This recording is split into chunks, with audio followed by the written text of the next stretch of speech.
everyone, Julie here. Welcome back to the final exam fight analysis, and if you're just joining us, then hello as well. Welcome to the party. Today I'll be looking at Tokoyami and Tsuyu's fight against Mr. Ectoplasm, a very interesting fight indeed, and one of the few that got noticeably more time dedicated to it than all of the others. So just a quick recap of the rules for the exam. The students are placed in pre-selected pairs to battle against a pre-selected teacher in a predetermined stage. They have 30 minutes to either cuff their teacher or escape through a gate placed somewhere in the stage, with the goal of the exam being to make the students recognize their weaknesses and give them the opportunities in the exam to overcome them. First and foremost, I need to talk about the changes made when the animators and scriptwriters adapted this fight to the screen. This arc is perhaps the most structurally changed of the series so far, with changed in giant quotation marks, okay? The changes they made were more for the sake of pacing than anything else, as well as adding more substance to the shorter manga fights. For those shorter fights, I'll be going mostly off of the anime where a lot was added to flesh them out better. However, for fights like this one that were shown almost in their entirety in the manga and adapted to the screen, I'll be going off both mediums for the analysis, as well as comparing and contrasting them when needed. The animators and scriptwriters did a pretty great job of adapting this particular fight to the screen, with a few noticeable exceptions. Now, depending on how purist you are about adaptations from books to film, the changes made should or should not be examined, but I am of the mind that they should, if for no other reason than it means I get to talk about this more. So like I've said in the past, the single biggest change to this arc was that sequential order in which the students took their exams, giving a major advantage to those testing later since they had more time to plan and strategize. Since this is something that the animators and scriptwriters added to the story, they had to make sure it fit the narrative, so it must be deduced that the order they went in is also part of the test and its goal. So we have to ask why this pair was placed here. Why second, and not only second, but after the team the teachers expected, if they didn't adapt, to lose the quickest. I mean, the anime teachers literally could have picked anyone after all. Well, while this test was meant to hit the students where they're weakest, that doesn't mean they aren't going to use this test to reinforce where the students are strongest as well. Both of these students are very competent fighters and have proved through the attack on the USJ and the sports festival that their planning and battle judgment are things at which they excel. This skill definitely wouldn't have gone unnoticed by the teachers, and something they would easily be able to predict these two would do if they teamed up together. A point that was highlighted in the anime after the teachers finished explaining the test, announced the order they will be fighting in, and tell them they can either rest or watch or plan, Tsuyu is the first of the students to turn to her partner and suggest they start planning, to which Tokoyami agrees. If the pair ahead of them had failed quickly as expected, this would serve to ratchet up the pressure on Tokoyami and Tsuyu, now having to go into a fight with very little time to plan. If Sato and Kirishima had taken advantage of the learning opportunities in their exam and learned to play the long game, then this would have allowed Tokoyami and Tsuyu to utilize their planning skills as they always have.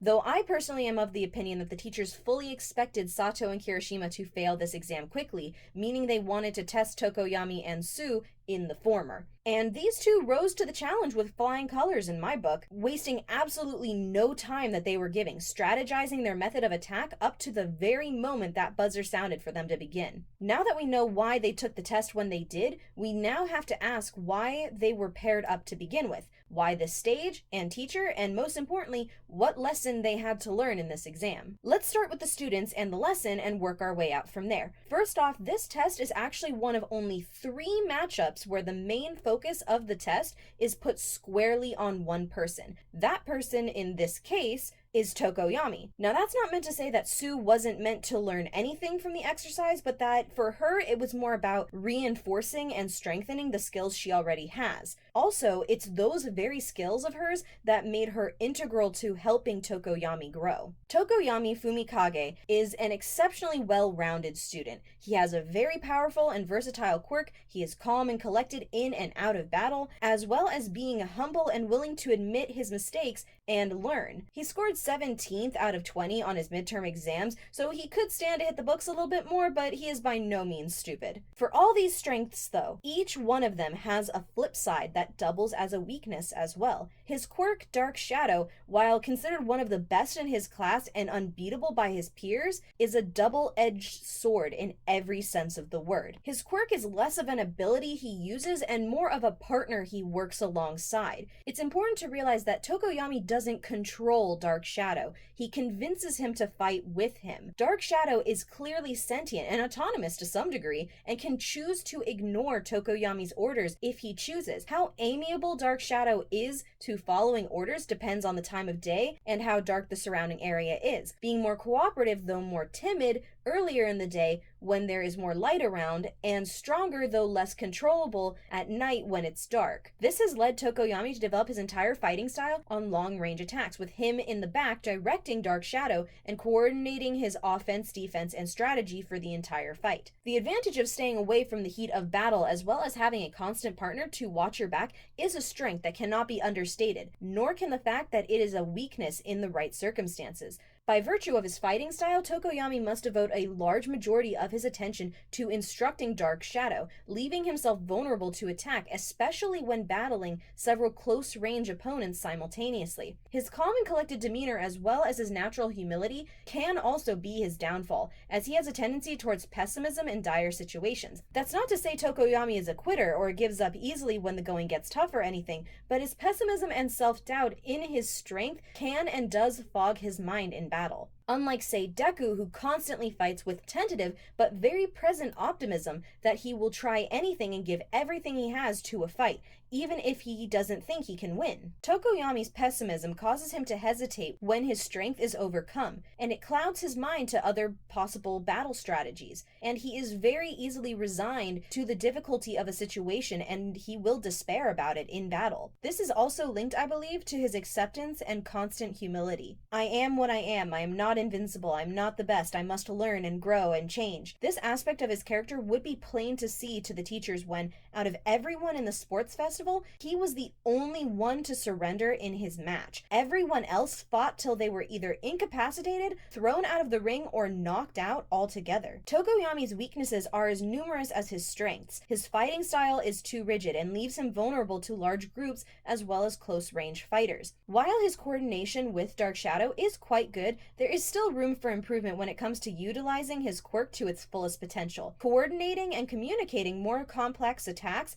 and becoming a more capable commander is the largest issue to be seen here. Then perhaps most importantly is his attitude and personality. His humility, his I am what I am, I have lots of room for improvement attitude is something good to have when you're in a classroom, when you're a student, and especially when you lose. But it's something that has no place in a fight. Once your boots touch the ground in a fight, that humility must be put to the side, and you've got to give it your all, even if it's not enough, to never give up till the absolute bitter end. And this is where Tsuyu comes in. Having Tsuyu placed with Tokoyami in this test is a masterstroke by the teachers. Her quirk, called Frog, is not extremely powerful on its own, but it is very versatile and she takes full advantage of it. She can hold her own in a fight, and when put into a support role on a team, her quirk's skills, calm demeanor, and optimism provide an invaluable help to her teammates. Though she didn't get much of a chance to shine at the sports festival, the teachers are very aware from her actions at the USJ that she is a competent fighter on her own as well as on a team. She has stellar grades. She's also incredibly emotionally supportive to those around her. She's very cooperative, able to work with just about anyone, even people she actively doesn't like. Not to mention she is humble and dedicated in her work, uncomplainingly doing whatever job or task or role is asked of her. And just as Recovery Girl says, she has no obvious weaknesses. All of these things make her a perfect fit to help Tokoyami. The teachers set up this stage very carefully. They placed this pair in a cylindrical building with narrow halls and hallways that only provided minuscule cover, if any at all. The pair were placed in the middle of the stage, exposed on all sides and easy to surround. The teacher they chose was Mr. Ectoplasm, a close-range fighter whose quirk allows him to create up to 36 clones anywhere he wants. All of these things were designed to hit Tokoyami where he was weakest, forcing him into close combat with numerous opponents. This forced Tokoyami into a leadership and coordinative role, where he would have to coordinate, cooperate, and communicate with Dark Shadow and Tsuyu every step of the way through the stage. This also gave him ample opportunity in the fight to think of more close-range combat strategies, and make him realize that he's going to have to develop those skills going forward. With all these factors in play, as soon as they are surrounded, Tokoyami and Tsu almost instinctively and without thinking fell into the necessary roles for this fight, with Tokoyami taking the lead and the majority of the fighting, and Tsu working as his support. And here is where we've got to talk about a difference between anime Tokoyami and manga Tokoyami, because manga Tokoyami displays one more weakness to overcome that he doesn't show in the anime, namely his own overconfidence in his strengths. While yes, I did say he is a very humble character and that is one of his weaknesses, that only really seems to come out in him when he is overwhelmed or overcome in battle. When he thinks he is at an advantage or can handle a situation just fine, he is fully aware of his quirk's strengths, and that he is stronger than the majority of his peers. And this slight arrogance shows through at the beginning of this fight. In the manga, when the buzzer sounds, Mr. Ectoplasm immediately surrounds the pair with clones and rushes at the students. Tokoyami tells Dark Shadow to grab Tsu and throw her. He tells a clearly surprised Tsu to run. As soon as she is in the air, she yells for Tokoyami and grabs him, pulling him to the upper levels along with her. Judging from the look on Tsu's face when Dark Shadow grabs and throws her, as well as Tokoyami's surprised expression when she grabs him, it's clear that this was not planned. Tokoyami throwing Tsu was something he did thinking to protect Tsu and taking the majority of the fighting on himself. His strategy appears to be that he will take care of the fighting while Tsu runs to the gate. In the anime, as soon as Ectoplasm runs at them, Tokoyami tells Dark Shadow to grab and throw Tsu, but in stark contrast to the manga, this is clearly planned. As soon as Tsu is thrown into the air, he says, "Asui, your turn!" And Tsu yells back, "I've got you, Tokoyami!" grabbing him to pull him up to the higher landings. We know the students have prior knowledge of their stages in the anime from this scene here where Tenya and Ojiro are planning for their fight, so we must come to the conclusion that the two planned this maneuver in case they became surrounded on the ground floor.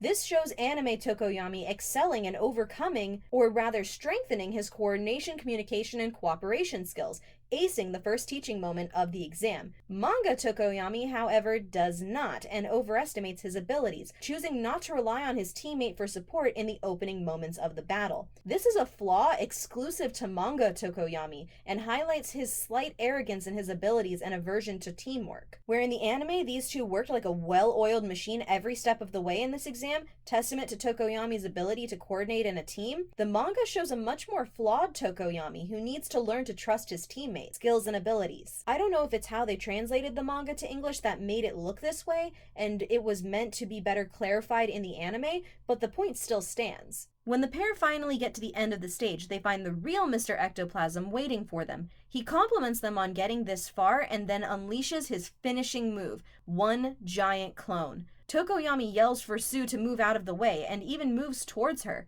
This small move, I think, shows a little bit of growth, actually. Rather than moving to toss her out of danger and take the enemy head on like before, he moves towards her like a teammate ready to work together. But it's not enough, and they are captured and bound hand and foot on the clone's body. Here we see just about the culmination of the entire test. Tokoyami tells Dark Shadow to pass through the gate, but Dark Shadow pretty much ignores him. In this whole sequence, Dark Shadow isn't even trying to get around Mr. Ectoplasm at all. He's fighting him head on, a creature who can move pretty much in any way he wants. Tokoyami is not communicating well with Dark Shadow in this moment to direct him properly on what he needs to do. Tokoyami doubts himself and Dark Shadow and kind of despairs for a moment. But Tsu pulls him out of it, saying that it's not over yet. She tells him to call Dark Shadow back, to not give up, that they can still win this. Tsu vomits up the cuffs from her stomach, and Tokoyami calls Dark Shadow back. We don't see it, but Tokoyami communicates to Dark Shadow exactly what he needs to do next. They've watched Dark Shadow and Mr. Ectoplasm fight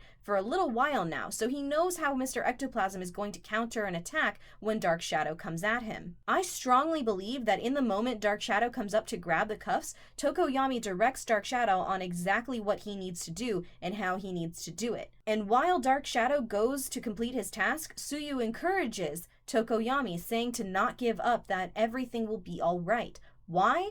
because Tokoyami and Dark Shadow are real heroes. Dark Shadow goes in for a big punch, Ectoplasm counters with a wide kick, and they leg cuff him, meeting one of the pass criterias and passing their practical exam. Mr. Ectoplasm congratulates them, praising them for their cleverness, and Tokoyami says again that he is truly humbled, and Tsu simply smiles. This moment right here, I think is where the lesson hits home for Tokoyami. I know he says he is humbled a lot, but I think this time it's different. Though he was the de facto leader in this exercise, in the end he had to rely on his teammates, Dark Shadow and Tsu, to pass the exam. Where before he threw his teammate to take on all of the fighting by himself, he now relied on her help and strategy to pass. His final act in the exam was to work with and trust his teammate. Unfortunately, we haven't had the main focus be on Tokoyami since this part of the series, so it's a bit hard to tell just how much he's developed since this fight. We know he took the combat lessons to heart because in Chapter 101 he develops Black Ankh,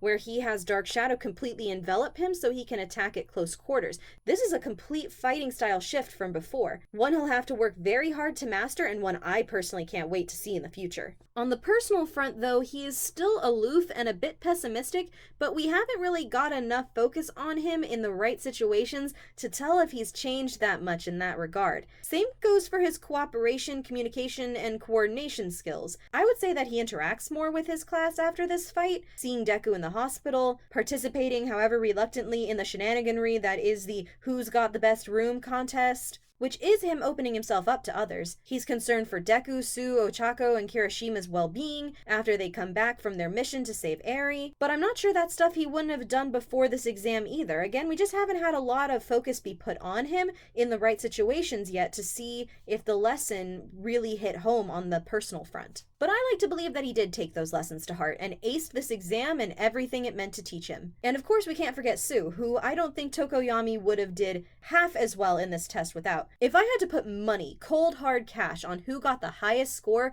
out of all of Class 1A in the final exams, I would bet on these two. I can confidently say that they aced it better than anyone. Sorry this took so long to get out. This script went through a lot of rewrites, and I'm still pretty new at this. Script writing has never really been my forte, nor explaining something in a very concise, short-term manner. I have a tendency to ramble when I'm talking about stuff like this, so I really tried to make this episode more organized and structured. Please tell me, anyone watching out there right now, what you thought and any constructive criticism you think would make these better. And a huge thank you to every single freaking subscriber I have out there. This is my big shout out to all of you guys. I cannot believe I am at 6. Freaking 6! I don't care what anyone says. I am so happy to have that many. To have any at all. I made this expecting no one to really watch these things or want to see what I made next. I came into this with pretty much no expectations. And 6! Freaking 6! Wow! I know there are channels out there with thousands and literally millions of subscribers, but I am truly happy to have anyone out there who cares enough to watch what I have to say and ask to be alerted when I put something new out. Great big bear hugs to all of you. Here's the obligatory reminder to like, favorite, subscribe, yada yada yada. You've heard this all before. Hope you all enjoyed. See you next time for Ojiro and Tenya versus Power Loader. Later!